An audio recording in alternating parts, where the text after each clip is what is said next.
नमस्कार, आप देख रहे हैं 5 की बात और मैं हूं नगमा। और 5 की बात में सबसे पहले बात करेंगे दिल्ली सरकार बनाम एलजी और दिल्ली के बजट की। दिल्ली सरकार आखिरकार कल अपना बजट पेश करेगी। आज ये ऐलान दिल्ली के मुख्यमंत्री अरविंद केजरीवाल ने विधानसभा में किया है।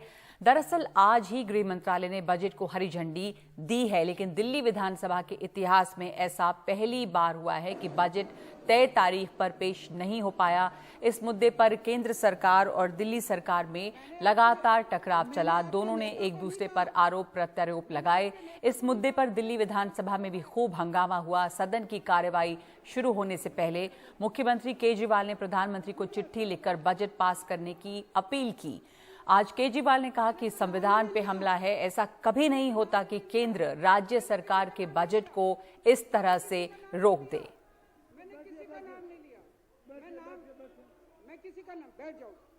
मैं समझता हूं बाबा साहब अंबेडकर जब संविधान लिख रहे थे, उन्होंने शायद सपने में भी नहीं सोचा था कि एक ऐसी सिचुएशन भी संविधान जो है वो तरह तरह की सिचुएशन से डील करता है। उन्होंने सपने में भी नहीं सोचा था कि एक ऐसी सिचुएशन भी इस देश के अंदर आ सकती है कि केंद्र सरकार किसी राज्य सरकार के बजट को रोक भी सकती है। एक ऐसा कॉन्स्टिट्यूशनल क्राइसिस, मैं तो कहूंगा ये कॉन्स्टिट्यूशनल क्राइसिस भी नहीं है, it is an attack on the constitution of this country. इस देश के संविधान के ऊपर हमला किया गया है। कई सालों से चली आ रही थी, हम भी उस परंपरा को फॉलो कर रहे थे। आज तक दिल्ली के इतिहास में कभी केंद्र सरकार ने कोई ऑब्जेक्शन या ऑब्जर्वेशन नहीं किया।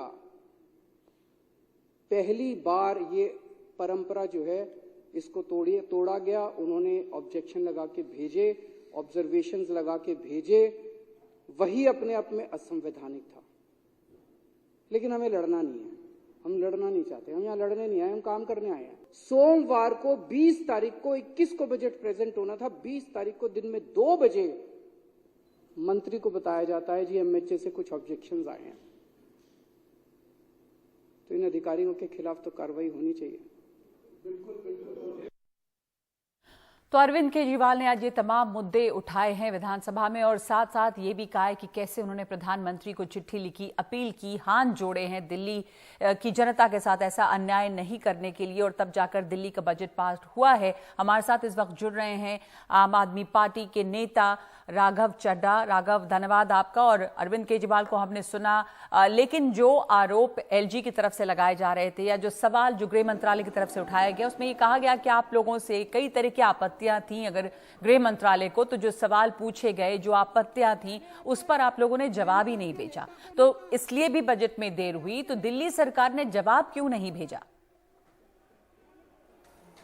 पहली चीज तो यह है कि किसी भी लोकतांत्रिक ढंग से चुनी हुई सरकार के बजट को रोकना एक संवैधानिक पाप है।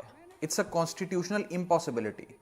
केंद्र सरकार राज्यों की सरकारों से बड़ी सरकार जरूर है, लेकिन किसी भी राज्य सरकार के वित्तीय वर्ष के बजट को रोकने का अधिकार या उस पर ऑब्जेक्शन लगाने का आधार केंद्र सरकार के पास नहीं है। हमें दिल्ली के लोगों ने चुना, 3 बार अरविंद केजरीवाल जी की सरकार बनाई, जिसमें से 2 बार आजाद भारत के इतिहास में सबसे बड़े जनादेश की सरकार बनाई।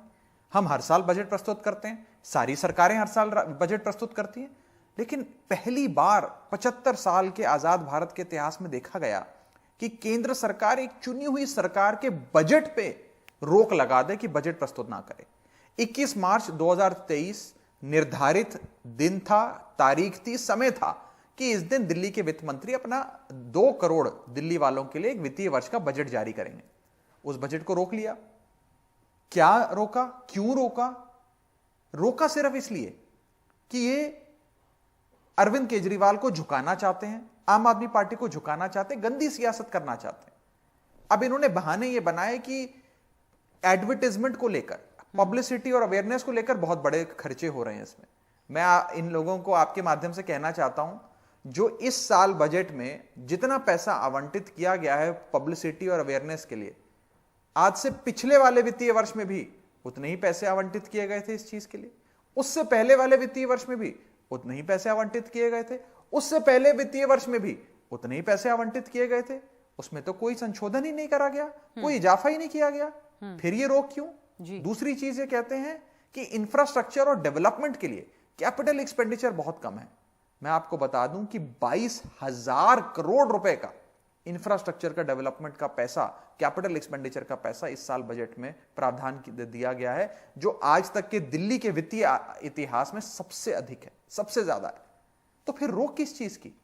और जब रोक लगानी थी, अरविंद केजरीवाल को झुकाने का मकसद था, जब हमने झुक के आपके सामने हाथ जोड़े कि दिल्ली वालों का बजट मत रोको, दिल्ली वालों का बजट पास होने दो, तो इन लोगों ने अनुमति दे दी। अगर ऑब्जेक्शन था तो पहले ऑब्जेक्शन था जिस बजट पे आपने लगाया, उसी बजट पे फिर बाद में अनुमति क्यों दी? ये भी सवाल खड़ा होता है।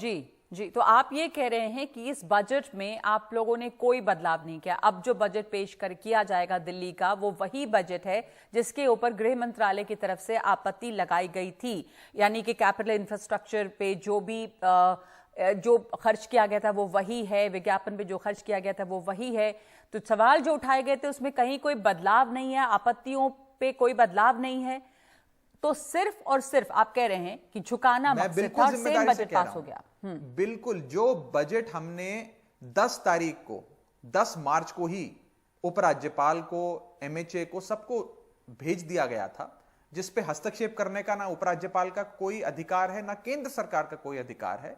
उसमें जो ऑब्जेक्शंस, जो आपत्तियां केंद्र सरकार ने दर्ज कराई थी, उन आपत्तियों के बाद भी जो आज बजट पे मुहर लगी है, वो एक हूबहू वही बजट है। उसमें एक भी वित्तीय आवंटन बदला नहीं गया, एक भी बजटरी एलोकेशन हमने बदला नहीं। हमने बस हाथ जोड़े, अरविंद केजरीवाल जी ने हाथ जोड़े कि दिल्ली वालों के साथ इस प्रकार का बर्ताव ना करें।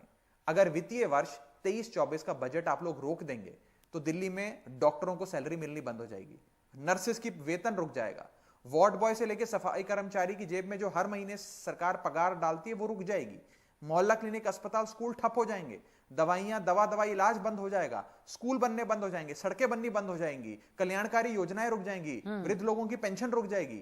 हाथ जोड़े हमने कहा दिल्ली वालों के साथ ऐसा बर्ताव ना करो। दिल्ली वालों से क्यों दुश्मनी करते हो? आप लोगों की राजनीतिक दुश्मनी आम आदमी पार्टी से, हम झुकने के लिए तैयार हैं, लेकिन दिल्ली वालों के साथ ऐसा ना करो। और अंततः जब हम झुके तो केंद्र सरकार ने वही बजट पास कर दिया। अब आप मुझे बताइए, उसमें संशोधन तो कुछ हुआ नहीं, तो पहले क्यों रोक लगाई थी? हाँ। और बाद में क्यों पास कर दिया? हाँ, पहले रोक लगाई थी, बाद में पास कर दिया। आप कह रहे हैं कि आप झुके और बजट पास हो गया, नहीं तो दिल्ली वालों का क्या होगा? दिल्ली वाले जो हैं उनके लिए आप लोग गिड़गिड़ाए और हाथ जोड़े। लेकिन अब ये आपका लगातार टकराव रहा है आम आदमी पार्टी सरकार का एलजी के साथ में, और इस तरह से यहाँ पर दिल्ली की जनता को इस बात की फिक्र है कि दिल्ली सरकार चलेगी कैसे। तो आगे क्या लगता है आपको राघव? ये तो हर चीज में इस तरह की रोक लगती है, तो हाथ ही जोड़ना होगा, हाथ जोड़कर ही काम करना पड़ेगा आगे भी। अंगमा जी, दिल्ली वालों के हित के लिए अरविंद केजरीवाल जी और आम आदमी पार्टी हाथ जोड़ने से लेके गिड़गिड़ाने तक, धरना प्रदर्शन देने से लेके लंबी से लंबी लड़ाई लड़ने तक हर चीज के लिए तैयार हैं। हमारे लिए हमारी जनता का हित सर्वोप्रिय है और उस हित से हम कभी समझौता नहीं होने देंगे। आपने देखा है कि पिछले 7 साल से रोजाना अरविंद केजरीवाल जी पर हमले होते हैं, उनकी सरकार पे हमले होते हैं केंद्र सरकार की, लेकिन अरविंद केजरीवाल जी केंद्र सरकार और भाजपा द्वारा चलाए गए एक एक बाण को अपनी छाती पे सहते हैं, अपनी छाती पे बाण सहते हैं, ताकि उनके पीछे खड़े जो दिल्ली के लोग हैं उन पर ना ये बाणों की वर्षा हो, उन पर इस पूरी राजनीतिक लड़ाई की एक छींट भी ना पहुंचे, उनके हित से किसी प्रकार का कोई समझौता ना हो। हमारी आने वाले समय में भी यही रणनीति रहेगी। लेकिन आप सोचिए, मैं आपसे पूछना चाहता हूं, आज हम देश में, विश्व में अपना गुणगान कर रहे हैं कि हमें G20 आयोजन करने का एक मौका मिला। इतना बड़ा विश्व प्रसिद्ध सम्मेलन है, हजारों विदेशी लोग भारत देश आ रहे हैं, आज भी हैं, कई बड़े बड़े देशों के लोग आकर भारत में इस समय G20 में हिस्सा ले रहे हैं। अगर वो आपका न्यूज चैनल देखेंगे हिंदुस्तान आकर, या हिंदुस्तान के अखबार खोल के पढ़ेंगे, तो वो क्या देखेंगे कि केंद्र सरकार हिंदुस्तान के सबसे छोटे राज्य के सबसे छोटे आर्थिक बजट पर रोक लगा रही है। क्यों रोक लगा रही है? क्या भारत की छवि अंतर्राष्ट्रीय मंच पर खराब नहीं होगी? क्या मैसेज देना चाहती है बीजेपी की सरकार? मैं दूसरा बिंदु आपके सामने रखता हूं। अगर ये पैसा, अगर ये वित्तीय वर्ष का जो बजट हम लाना चाह रहे हैं, अगर ये पास हो जाता, तो क्या अरविंद केजरीवाल जी के निजी परिवार को कोई लाभ होता, या राघव चड्ढा के परिवार को कोई निजी लाभ होता? हमें तो कोई लाभ नहीं होता। ये बजट तो दिल्ली वालों के लिए लाया गया। मकसद क्या था ये बजट रोकने का? आजाद भारत के इतिहास में किसी राज्य सरकार की बजट नहीं रोका गया आज तक। क्यों रोका गया? पर दिल्ली अब दूसरे राज्यों की जब आप बात करें तो दिल्ली की एक अलग स्थिति है। दिल्ली जो है वहां पर एक लेफ्टिनेंट गवर्नर हैं, एक एलजी हैं, तो एलजी के क्या ये अधिकार क्षेत्र में नहीं आता, या आप कह रहे हैं कि इस अधिकार क्षेत्र के बाहर है कि अगर बजट है, बजट आप पेश कर रहे हैं या दिल्ली सरकार कामकाज कर रही है तो उसके ऊपर वो सवाल उठा सके? बिल्कुल, मैं बता रहा हूं, हिंदुस्तान के संविधान में अनुच्छेद है 239AA। हिंदुस्तान का संविधान का अनुच्छेद 239AA स्पष्ट तौर पे यह कहता है कि 3 मसले छोड़कर उपराज्यपाल का किसी भी चीज में हस्तक्षेप करने का अधिकार तक नहीं है, ऑब्जर्वेशन देना भी का अधिकार भी नहीं है। वो 3 विषय हैं, लॉ एंड ऑर्डर, लैंड और policing. Article 1, 2 and 18 of the state list. इन 3 विषयों को छोड़कर बाकी जितने विषय हैं, स्कूल, अस्पताल, बिजली, पानी, शिक्षा, स्वास्थ्य, वो सारे चुनी हुई सरकार के अधीन आते हैं। उपराज्यपाल के पास कोई अधिकार नहीं है। लेकिन उपराज्यपाल संविधान से कहां चलते हैं? बीजेपी संविधान से कहां चलती है? अगर आज बाबा साहब अंबेडकर जिंदा होते तो सबसे ज्यादा पीड़ा उनको होती कि भारत के संविधान की धज्जियां बीजेपी उड़ा रही है और एक चुनी हुई सरकार का बजट प्रस्तुत नहीं करने दे रही। इसका मकसद क्या हो सकता है? मैं पूछना चाहता हूं, क्या मकसद था? क्या केजरीवाल को झुकाना आपका मकसद था? कि आम आदमी पार्टी वाले हाथ जोड़कर माफी मांगे, यह आपका मकसद था? इतनी ईगो, इतना अहंकार, इतनी एरोगेंस प्रजातंत्र के लिए हानिकारक है। बजट तो प्रजातंत्र का एक फेस्टिवल होता है, एक त्योहार की तरह मनाया जाता है। पूरे राज्य में उत्सुकता होती है कि आज मुख्यमंत्री जी और उनकी सरकार क्या सौगात लाएगी लोगों के लिए। आप उसी को अगर रोक देंगे तो क्या उदाहरण आप देश की जनता के सामने और भारत के लोकतंत्र में सामने रखने जा रहे हैं? मैं कहूंगा आज एक भारत के लोकतंत्र का काला दिन था, जिसमें बीजेपी की केंद्र में बैठी सरकार ने एक छोटी से राज्य की, एक छोटी सी पार्टी की, एक छोटी सी आम आदमी पार्टी की सरकार के बजट पे रोक लगा दी। बहुत दुर्भाग्यपूर्ण है। बजट पे रोक लगाई, लेकिन आप लोगों ने हाथ जोड़ा, गिड़गिड़ाए, जैसा आप कह रहे हैं, दिल्ली की जनता के लिए। और उसके बाद बजट जो है अब पास हो गया, उसकी अनुमति दे दी गई, तो पेश किया जाएगा दिल्ली का बजट कल। और धन्यवाद आपका राघव चड्ढा समय देने के लिए। हमारे साथ जुड़ गए हैं सूर्य प्रकाश मैथिल, जो बीजेपी नेता हैं, रीना गुप्ता हैं आम आदमी पार्टी की प्रवक्ता। सूर्य प्रकाश जी, एलजी को ये अधिकार नहीं है और ये पहली बार हुआ है इतिहास में कि किसी राज्य सरकार का बजट जो है वो रोका गया है इस तरह से, एक चुनी हुई सरकार का। तो एलजी अगर सवाल उठाते हैं तो राघव चड्ढा को अपने अभी सुना कि गिनाए उन्होंने, और ये बात ऐसा नहीं कि वो अपने मन से कह रहे हैं कि किन किन क्षेत्रों में वो सवाल उठा सकते हैं। लॉ एंड ऑर्डर की बात की, 239A की बात की। तो ये एक इतिहास बना कि एलजी ने, गृह मंत्रालय ने एक चुनी हुई सरकार के बजट को रोका। बजट रोकने का औचित्य क्या? आम आदमी पार्टी को झुकाना। यह आम आदमी पार्टी का आरोप है कि अरविंद केजरीवाल माफी मांगे, गिड़गिड़ाए, तब फिर उसी बजट को बिना किसी बदलाव के पेश करने की अनुमति दे दी गई। धन्यवाद नगमा। पहले तो आपको, आपके सभी दर्शकों को भारत माता की जय, वंदे मातरम, और हिंदू नववर्ष की पूर्व संध्या पर पूरे देशवासियों को हिंदू नववर्ष की हार्दिक। देखिए नगमा, अभी मैं सुन रहा था राघव चड्ढा जी को, लगातार एक बात बोल रहे थे कि भारतीय जनता पार्टी, केंद्र सरकार ने अरविंद केजरीवाल जी को झुकाने के लिए ये सारा का सारा खेल रचा। तो मैं 2-3 बिंदु है जिनको लेके आना चाहता। पहली चीज, किसी भी प्रकार से किसी भी बजट पे रोक नहीं लगाई गई थी। दूसरी चीज, अरविंद केजरीवाल जी यहां पर विधानसभा में भी झूठ बोल रहे हैं कि उन्होंने 20 तारीख को उनको जानकारी दी। 17 तारीख को एलजी साहब ने 3 उनसे प्रश्न पूछे। पहला प्रश्न था कि राजधानी में जो बुनियादी ढांचे के लिए विकास का जो फंड है वो मात्र 20% क्यों आपने किया, जो कि इतिहास में सबसे कम है। उसके अलावा दिल्ली सरकार ने अपने बजट को दुगना क्यों कर दिया? अभी राजेंद्र चड्ढा जी बोल रहे थे पिछले साल के बराबर बजट है। अब जब बजट पेश होगा तो आप देख लीजिएगा कि बजट दुगना है। और तीसरी चीज, आयुष्मान भारत जैसी लाभकारी योजनाएं जो दिल्ली को आवश्यकता है, क्योंकि मोहल्ला क्लिनिक पूरी तरह से फेल हो चुके हैं। दिल्ली के सरकारी हॉस्पिटलों में लगातार अव्यवस्था का माहौल है। तो प्रधानमंत्री जी की आयुष्मान योजना क्यों नहीं दिल्ली में लागू? आपने जो बातें की कि क्यों नहीं ये हुआ, कैपिटल एक्सपेंडिचर जो है, इंफ्रास्ट्रक्चर पर जो है वो इतना कम है, प्रचार प्रसार के ऊपर बजट ज्यादा है, वो एक मुद्दा है। मेरा सवाल ये था, जो कहा जा रहा है, आपने कहा कि बजट को रोका नहीं गया। एक बार सुन लीजिए सर सवाल, सूर्य प्रकाश जी, बजट को रोका गया या नहीं रोका गया? क्योंकि ऐसा आम आदमी पार्टी की तरफ से अरविंद केजरीवाल ने अभी अभी विधानसभा में कहा कि देश के 75 साल के इतिहास में ऐसा पहली बार हुआ है कि किसी राज्य का बजट रोका गया। अब सवाल यह है कि क्या एलजी को ये सवाल, बजट जैसा भी था, क्या ये सवाल उठाने का अधिकार है? देखिए नगमा, एलजी साहब को सभी चीजों का अधिकार है। दिल्ली में वो पूछ सकते हैं कि आप दिल्ली के अंदर जो बजट दे रहे हैं उनमें आखिर क्या कारण है कि दिल्ली के विकास के लिए आप फंड को कम कर रहे हैं लगातार।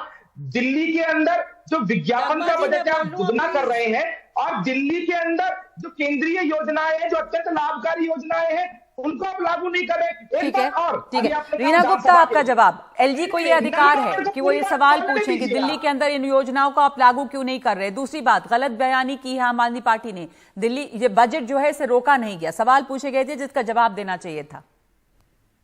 नगमा जी, असली बात यह है कि प्रधानमंत्री मोदी जी जो हैं वो अरविंद केजरीवाल के बढ़िया काम, उनकी बढ़िया लोकप्रियता से जलते हैं। आप किसी एक नॉर्मल देश में जाएंगे तो लोगों में आपस में प्रतिस्पर्धा होती है कि कैसे हम बढ़िया काम करें। अगर किसी ने 100 मोहल्ला क्लिनिक बनाए हैं, 100 स्कूल बनाए हैं, तो हम 200 स्कूल बना के दिखाएं। लेकिन भारतीय जनता पार्टी को कोई ढंग का काम तो करना आता नहीं है, सिर्फ दूसरों के कामों में रोड़ा अटकाना आता है, गाली गलौज करना आता है, गुंडागर्दी करना आता है। इनको संविधान की कोई अकल नहीं है, संविधान पढ़ा नहीं है। इनको मैंने शांत कराइए। सूर्य प्रकाश जी, एक बात मैं आपको याद दिला दूं, जब आप बोल रहे थे तो रीना गुप्ता ने बीच में टोका नहीं था। आप उनको जवाब देने दीजिए और सुन लीजिए, उसके बाद आपके पास फिर आऊंगी। रीना जी, मैंने आपसे सवाल ये पूछा कि एलजी का अधिकार क्षेत्र ये है या नहीं है, क्योंकि इन्होंने कहा अभी सूर्य प्रकाश जी ने कि एलजी को ये पूरा अधिकार है। एलजी का बिल्कुल अधिकार क्षेत्र नहीं है, लेकिन जो लोग संविधान को मानते ही नहीं है, जो लोग सिर्फ मनुस्मृति को जानते हैं और उसको मानते हैं इस देश के संविधान का, जिनके लिए कोई महत्व ही नहीं है, वो लोग क्या कब से संविधान मानेंगे? तो जो सवाल पूछे गए एलजी द्वारा, क्या वो गैर संवैधानिक तरीका था, जनतंत्र के खिलाफ था? बोलने नहीं दे रही है, मुझे बार बार रोक रही है, मेरा फ्लो नहीं, मैं आपसे ही पूछ रही हूँ कि क्या ये गैर संवैधानिक था? बिल्कुल असंवैधानिक था। आर्टिकल में बिल्कुल क्लियरली लिखा हुआ है कि aid and advice of ministers. आज तक भारत के इतिहास में ऐसा नहीं हुआ है कि कहीं से बजट रोका जाए। आप देखिए कि दिल्ली सरकार ने जब दिल्ली में कार्यकाल संभाला था, आम आदमी पार्टी की सरकार ने, दिल्ली का बजट 35,000 करोड़ होता था। आज की तारीख में दिल्ली का बजट लगभग 80,000 करोड़ है। ये है एक ईमानदार सरकार का काम, जो 35,000 से 80,000 करोड़ तक बजट को ले आए। ये कैसे लेके आए? जो छोटे मोटे फ्लाईओवर बनने में जो दलाली खाई जाती थी, यहाँ पे दलाली, वहां पे दलाली, वो सारी बंद हो गई। तो सारा दिल्ली का टैक्स का पैसा दिल्ली के लोगों के बढ़िया काम में लगाया जा रहा है, और यही भारतीय जनता पार्टी को पछता नहीं है, क्योंकि ये खुद तो बढ़िया काम करना जानते नहीं। इनके इतने साल हो गए, 25 साल से गुजरात में शासन चल रहा है, एक बढ़िया स्कूल ये दिखा नहीं पाए। तो इन्होंने बढ़िया काम करने की बजाय दिल्ली सरकार के बढ़िया काम को रोकने में इतना ज्यादा। मैं आप दोनों को एक मिनट देखिए, सूर्य प्रकाश जी आप बीच में लगातार बोल रहे हैं, उनको आप बात पूरी नहीं करने दे रहे। मैं आप दोनों से बस एक छोटा सवाल पूछ रही हूँ, आप दोनों इसके ऊपर अपनी अपनी टिप्पणी दे दीजिए। सूर्य प्रकाश मैथिल, आपके हिसाब से ये एलजी के अधिकार क्षेत्र में है? अरे सूर्य प्रकाश मैथिल, थोड़ा शांति रखिए आप, ये एनडीटीवी है, यहाँ पे सब आप बात सुन लीजिए पहले। सूर्य प्रकाश जी, मैं आपसे पूछ रही हूँ, बार मुझे भी बीच में बोलना आता है जी। अगर ऐसे ही आप रोकेंगे, मैं आपको नहीं बोलने दूंगी, मैं भी आपके बीच में बोलूंगी। गुंडागर्दी मत करिए टीवी पे, मुझे बोलने दीजिए। गुंडागर्दी आप लोग नहीं, सूर्य प्रकाश जी बीच में बार बार अच्छा और ओके नहीं बोले, आप बात पूरी करने दीजिए उनको। और आपने अपनी बात पूरी की थी बिना रोक टोक के, तो आप उनकी बात आपने सुन ली। मैं आपसे पूछ रही हूँ सूर्य प्रकाश जी, मैं आपसे पूछ रही हूँ, आप सवाल सुन लीजिए। आप बीच में बोल के फिर कहते हैं कि समय नहीं दिया। मैं आपसे पूछ रही हूँ, ये एलजी के अधिकार क्षेत्र में नहीं है, ये गैर संवैधानिक है, ये कहना है रीना गुप्ता का, आम आदमी पार्टी का। देखिए नगमा जी, नहीं, आप उनको बोलने दीजिए, सूर्य प्रकाश को बोलने दीजिए, एक मिनट। सूर्य प्रकाश जी को बोलने दीजिए। रीना जी, एक मिनट आऊंगी आपके पास। कि संविधान में क्लियरली लिखा हुआ है सूर्य प्रकाश में कार्य क्षेत्र से बाहर है। इनका फिर फ्रीडम ऑफ कीजिए ना। रीना जी एक बार आप उनको जवाब देने दीजिए। रीना जी आप 1 मिनट जवाब देने दीजिए उनको, इनको समझाइए प्लीज। बोलिए सूर्य प्रकाश। देखिए नगमा, अभी आम आदमी पार्टी के जो राघव चड्ढा जी उन्होंने भी बोला और यहाँ प्रवक्ता उन्होंने भी बोला कि एलजी साहब को कोई अधिकार नहीं है प्रश्न पूछने का, चाहे ये दिल्ली के बजट के अंदर दिल्ली के विकास के लिए पैसे को कम करे, चाहे ये अपने विज्ञापनबाजी के लिए अपने बजट को दुगना कर दे, चाहे सुन लीजिए पूरी बात को, मैं आपके बीच में नहीं बोल, फिर आप बोल रहे थे कि मैं बीच में बोल रहा हूं, मैं आपको बोलने नहीं दूंगा, मैं आपको बोलने नहीं दूंगा। आप केंद्र की इतनी सारी लाभकारी योजनाओं को दिल्ली में लागू नहीं करने दे रहे। यदि एलजी साहब ने आपसे 17 तारीख को प्रश्न पूछ लिया तो आप 20 तारीख तक उस लेटर को दबाते बैठे हुए, आपने उत्तर नहीं दिया। आप विधानसभा में झूठ बोल रहे हैं कि हमें जानकारी। आपका कहना है आप लगातार बीजेपी का आरोप है या बीजेपी नेता सूर्य प्रकाश मैथिली आरोप लगा रहे हैं कि झूठ बोल रही है आम आदमी पार्टी और अरविंद केजरीवाल ने झूठ बोला है। यहां रीना गुप्ता का यह कहना है या आम आदमी पार्टी का कहना है कि अधिकार क्षेत्र में ही नहीं है एलजी के ये सवाल पूछना और ये जनतंत्र के खिलाफ है जो हुआ। दोनों का आपका धन्यवाद, लेकिन ये सवाल बना हुआ है कि आम आदमी पार्टी जो है वो इस फाइल को लेकर जो सवाल पूछे गए थे वो बैठी क्यों रही। आम आदमी पार्टी ये कह रही है कि बिना किसी बदलाव के वही बजट अब पास करने की अनुमति दे दी गई है। तो मकसद ये था कि आम आदमी पार्टी को झुकाया जाए। अरविंद केजरीवाल जब सामने आके गिड़गिड़ाए तब ये अनुमति दी गई है। लेकिन यहां पर बीजेपी का यह आरोप है कि जो जवाब मांगे गए उसका पूरा अधिकार है एलजी को, जवाब नहीं दिया गया। एक ब्रेक लेंगे इस समय हम 5 की बात में और आगे अमृतपाल सिंह पर खबर कैसे हुआ फरार, एक खास एक्सक्लूसिव सीसीटीवी फुटेज एनडीटीवी की।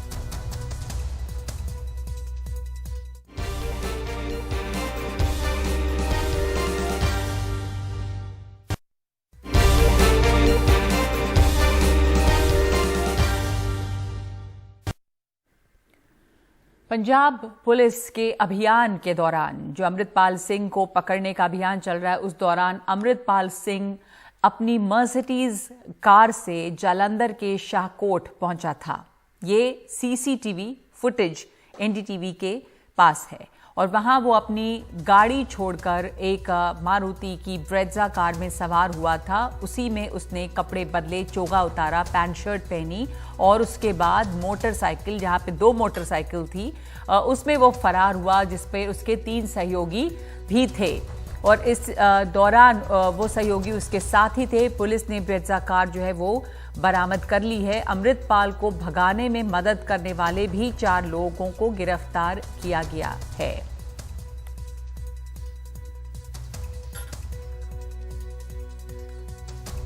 ਜਿਹੜਾ ਇਸ ਕੇਸ ਦੇ ਵਿੱਚ ਇੱਕ ਬਹੁਤ ਵੱਡੀ ਅਹਿਮ ਸਫਲਤਾ ਪੰਜਾਬ ਪੁਲਿਸ ਦੇ ਹੱਥ ਲੱਗੀ ਆ ਕਿ ਜਿਹੜੀ ਬਰੇਜ਼ਾ ਕਾਰ ਦੇ ਵਿੱਚ ਅਮਰਿਤਪਾਲ ਸਿੰਘ ਉੱਥੋਂ ਦੌੜਿਆ ਸੀਗਾ ਮੌਕੇ ਤੋਂ, ਉਹ ਬਰੇਜ਼ਾ ਕਾਰ ਰਿਕਵਰ ਹੋਈ ਆ। ਜਿਹੜੇ 4 ਬੰਦਿਆਂ ਨੇ ਭੱਜਣ ਦੇ ਵਿੱਚ ਮਦਦ ਕੀਤੀ ਸੀਗੀ ਉਹ 4 ਅਕਿਊਜ਼ਡ ਦੇ ਵਿੱਚ ਅਰੈਸਟ ਕੀਤੇ ਆ, ਜਿਹਦੇ ਵਿੱਚ ਮਨਪ੍ਰੀਤ ਸਿੰਘ ਏਲੀਅਸ ਮੰਨਾ ਹੈ, ਇੱਕ ਗੁਰਦੀਪ ਸਿੰਘ ਏਲੀਅਸ ਦੀਪਾ ਹੈ, ਹਰਪ੍ਰੀਤ ਸਿੰਘ ਏਲੀਅਸ ਹੈਪੀ ਤੇ ਗੁਰਭੇਜ ਸਿੰਘ ਏਲੀਅਸ ਭੇਜਾ। ਇਹ 4 ਉਹ ਅਕਿਊਜ਼ਡ ਆ ਜਿਨ੍ਹਾਂ ਨੇ ਭੱਜਣ 'ਚ ਮਦਦ ਕੀਤੀ ਸੀ।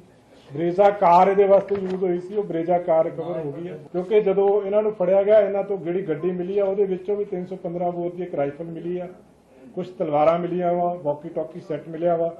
ਜਿਹੜੀ ਬਹੁਤ ਅਹਿਮ ਗੱਲ ਸਾਹਮਣੇ ਆਈ ਆ ਕਿ ਅਮਰਿਤਪਾਲ ਸਿੰਘ ਇੱਥੋਂ ਦੌੜਨ ਤੋਂ ਬਾਅਦ ਨੰਗਲ ਅੰਬੀਆਂ ਪਿੰਡ ਆ ਉੱਥੇ ਗੁਰਦੁਆਰਾ ਸਾਹਿਬ ਦੇ ਵਿੱਚ ਗਿਆ। ਉੱਥੇ ਜਾ ਕੇ ਉਹਨੇ ਕੱਪੜੇ ਚੇਂਜ ਕੀਤੇ, ਉਹਨੇ ਸ਼ਰਟ ਪਾਈ, ਪੈਂਟ ਪਾਈ, ਫਿਰ ਉੱਥੋਂ ਦੌੜਿਆ, ਆਪਣੀ ਜਿਹੜੀ ਤਲਵਾਰ ਸੀ ਉੱਥੇ ਛੱਡ ਦਿੱਤੀ। ਇਹ ਇਹਨਾਂ ਦੀ ਪੁੱਛਗਿੱਛ ਤੋਂ ਇਹ ਗੱਲ ਸਾਹਮਣੇ ਆਈ ਹੈ। ਉਸ ਤੋਂ ਬਾਅਦ ਦੇ ਵਿੱਚ 2 ਮੋਟਰਸਾਈਕਲ ਦੇ ਉੱਤੇ 3 ਬੰਦੇ ਹੋਰ ਇਹਦੇ ਨਾਲ ਸੀਗੇ, 2 ਮੋਟਰਸਾਈਕਲ ਦੇ ਉੱਤੇ ਉੱਥੋਂ escape ਕੀਤੇ ਆ 4 ਜਣੇ ਉਸ जगह ਤੋਂ। हमारे साथ मौजूद है हमारे सहयोगी सौरभ शुक्ला इस वक्त। सौरभ, ये सीसीटीवी फुटेज आपको मिली है, इससे जो डिटेल्स सामने आ रही हैं और जो सवाल उठ रहे हैं कि पंजाब पुलिस पर जो हाईकोर्ट ने भी आज सवाल उठाया कि किस तरह वो फरार हो गया, ब्रेजा कार बरामद हुई है, पर ये पूरे दौरान जो ये चेज है इसमें किस तरह की लैप्सेस की बात अब सामने आ रही है और इस फुटेज के बारे में जो विस्तार आपके पास हो, बताइए हमें। देखिए अमृतपाल जी, जो तस्वीरी सीसीटीवी फुटेज है जो हम दिखा रहे हैं ये 18 तारीख का है, सैटरडे का है, जब पंजाब पुलिस अमृतपाल के पीछे पड़ी थी। अमृतपाल जब अपने घर से निकला जल्लूपुर खेड़ा से, तो जब उसे पता चला कि पुलिस के पीछे लग गई तो भागने लग गया। पुलिस उसके पीछे थी। वो एक मर्सिडीज कार में था, उसके साथ में उसके काफिले में 2 इंडिवर कार और एक ईसूजू कार थी और बीच में मर्सिडीज कार में खुद सवार था। ये भागता हुआ पंजाब पुलिस पीछे थी। एक आध बार पंजाब पुलिस ने अपनी गाड़ी से इसकी मर्सिडीज में टक्कर भी मारी, लेकिन चूंकि पंजाब पुलिस के पास स्कॉर्पियो थी और उसके बाद मर्सिडीज, तो मर्सिडीज का पिकअप स्कॉर्पियो से कहीं ज्यादा है, तो मर्सिडीज का पीछा आप स्कॉर्पियो से नहीं कर सकते। मर्सिडीज से आगे चला गया और शाहकोट के पास इसने अपने सहयोगी को फोन करके बुला लिया। वहां पर वो अपनी मर्सिडीज से उतरा और एक ब्रेजा कार में सवार हो गया, जिसका सीसीटीवी फुटेज हम दिखा रहे हैं।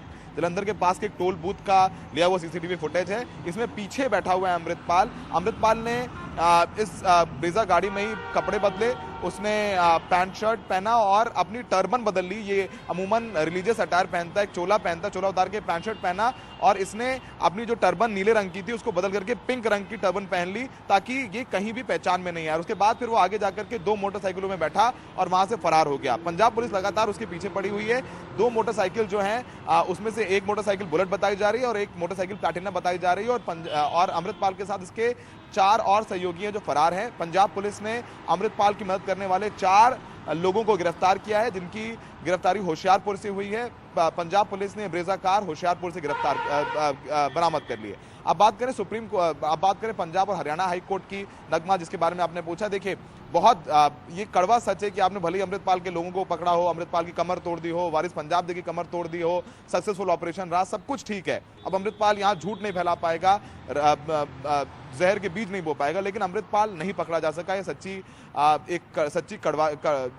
सच्चा जहर है जो पीना पड़ रहा है पंजाब सरकार को। आज हाईकोर्ट ने भी फटकार लगाई, एक हैबस कॉर्पस प्ली लगाई थी, जिसमें कहा गया था कि पंजाब पुलिस ने अमृतपाल को गिरफ्तार कर लिया, लेकिन बता नहीं रही। तो आज पंजाब पुलिस ने कोर्ट में बताया कि अमृतपाल अभी भी फरार है, जिसके बाद कोर्ट ने फटकार लगाई, कहा कि आपके पास 80,000 पुलिस वाले हैं, फिर भी एक अमृतपाल कैसे निकल जाता है। एक बहुत बड़ी इंटेलिजेंस फेलियर है। पंजाब हरियाणा हाईकोर्ट ने पंजाब पुलिस को 4 दिन में स्टेटस रिपोर्ट दाखिल करने के लिए कहा है। नगमा जी, धन्यवाद आपका सौरभ। ये बात हाईकोर्ट ने उठाई है कि कैसे इतनी बड़ी पुलिस फोर्स को चकमा देकर वो भागने में कामयाब रहा है।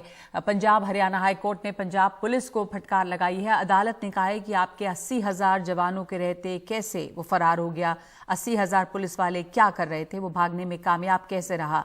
अदालत ने इसे खुफिया एजेंसियों की नाकामी बताई। पुलिस ने जानकारी दी कि उन्होंने अमृतपाल के 120 से ज्यादा सहयोगियों को गिरफ्तार किया है। तो इस वक्त अमृतपाल सिंह को लेकर ये सवाल उठे हुए हैं और इस बीच एक हेबियस कॉर्पस भी जो दायर की गई थी कि वो, क्योंकि ये चर्चा हो रही थी कि शायद इसे गिरफ्तार कर लिया गया है तो इसकी जानकारी दे, लेकिन ये पंजाब पुलिस ने कोर्ट में बताया है कि वो अभी भी फरार है। तो इस वक्त 5 की बात में एक ब्रेक ले रहे हैं हम और ब्रेक के बाद बात होगी मेहुल चोकसी की।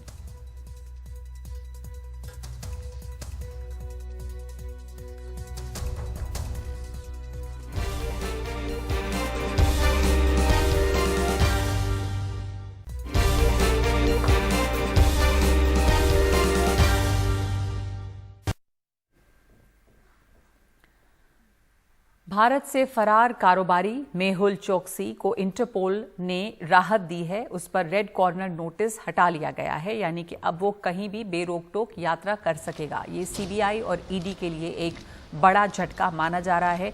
मेहुल चोकसी ने पिछले साल इंटरपोल में अपील की थी, ये दावा किया कि एंटीगा में भारतीय एजेंसियों ने उसके अपहरण की कोशिश की थी।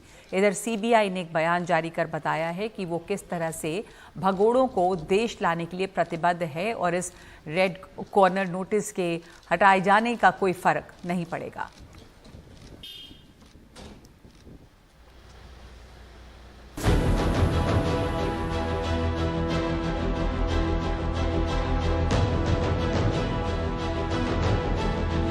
भगोड़ों को भारत वापस लाने के बड़े बड़े दावे जो केंद्र सरकार कर रही थी उसे एक बड़ा झटका लगा है, क्योंकि इंटरपोल ने जो मेहुल चोकसी है उसके खिलाफ रेड कॉर्नर नोटिस जो है वो खारिज कर दिया है। ये एक झटका न सिर्फ भारत सरकार के लिए है बल्कि सीबीआई और इन्फोर्समेंट डायरेक्टरेट जो जांच एजेंसियां क्रिमिनल केसेस और मनी लॉन्ड्रिंग केसेस परस्यू कर रही थी मेहुल चोकसी के खिलाफ, उनके लिए भी है। मेहुल चोकसी के ऊपर आरोप था कि उसने 13,000 करोड़ का बैंक फ्रॉड किया था पंजाब नेशनल बैंक के साथ। अब इस ऑर्डर के आने के मायने क्या है मेहुल चोकसी के लिए?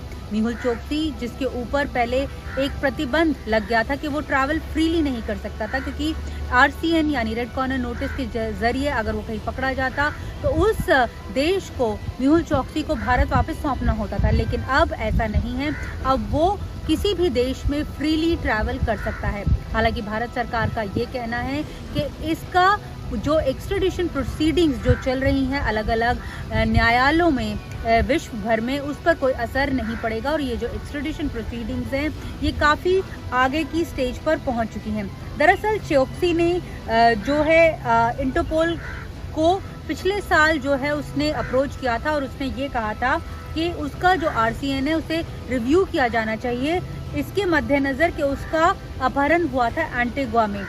चोकसी ने अपनी पिटीशन में ये भी कहा था कि कुछ इंडियन एजेंट्स हैं जिन्होंने उसे एंटीगुआ में याट पर जो है उसका एक अपहरण किया था 23 मई 2021 को और उसे डोमिनिका ले जाया गया था। वहां पर उसने ये जो ऑर्डर है यानी ये जो बात है उसे चैलेंज किया था। अब कोर्ट ने जो है वो RCN जो है वो खारिज कर दिया, इंटरपोल ने ये नोटिस जो है वो खारिज कर दिया है। हालांकि जो नीरव मोदी के लॉयर हैं वो कह रहे हैं कि एक उनकी एक बड़ी जीत है, क्योंकि इससे साबित होता है कि जो उन्होंने दावा किया था वो सही था। CBI ये कह रही है कि ये जो भी प्रोसीडिंग्स हुई हैं ये बायस्ड है, मोटिवेटेड है और ये इंटरपोल को वो फिर से अप्रोच करेगी ताकि उसका नोटिस जो है वो जारी किया जाए। दिलचस्प बात यहाँ पर ये है कि ये ऐसे समय में हुआ है जिस साल जो FATF है, जो फाइनेंशियल वॉचडॉग है, ग्लोबल वॉचडॉग है, उसने इंडिया में जो मनी लॉन्ड्रिंग लॉज हैं उन्हें रिव्यू करना है। ये पहली बार नहीं है। नीरव मोदी और विजय माल्या भी की जो पिटिशंस हैं वो अलग अलग स्टेजेस में हैं। उन्होंने भी अपनी एक्स्ट्रेडिशन प्रोसीडिंग्स जो हैं वो चैलेंज की हुई हैं। यही नहीं, जो अबू सलेम को लेकर क्योंकि ये एक बात जो है वो इंटरनेशनली जो है भारत के लिए काफ़ी एक चैलेंजिंग प्रूव होगी, क्योंकि अबू सलेम को लेकर जो विश्वास उन्होंने पोर्चुगल अदालत को दिलाया था उसका उल्लंघन कई जगह सरकार ने जब अबू सलेम को सजा दिलाई गई तब किया। इसका हवाला जो है अलग अलग भगोड़े जो हैं वो अलग अलग इंटरनेशनल कोर्ट ऑफ लॉज में उसका विवरण देते हैं। तो माना जा रहा है कि ये वाला जो एक सेटबैक है मेहुल चोकसी को लेकर, आने वाले जो जितने भी केसेस हैं उन पर भी इनका असर पड़ेगा। नई दिल्ली से नीता शर्मा, NDTV इंडिया के लिए।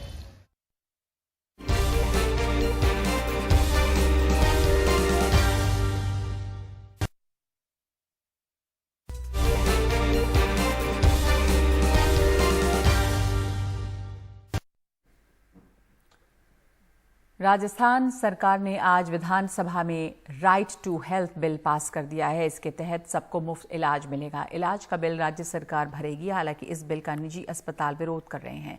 इस मुद्दे पर कल जयपुर की सड़कों पर डॉक्टरों ने प्रदर्शन किया। इसके अलावा निजी अस्पतालों ने चिकित्सा सुविधाएं भी बंद कर दी। प्राइवेट अस्पतालों ने राज्य सरकार की महत्वाकांक्षी योजना RGHS और चिरंजीवन योजनाओं का पहले से ही बहिष्कार किया है।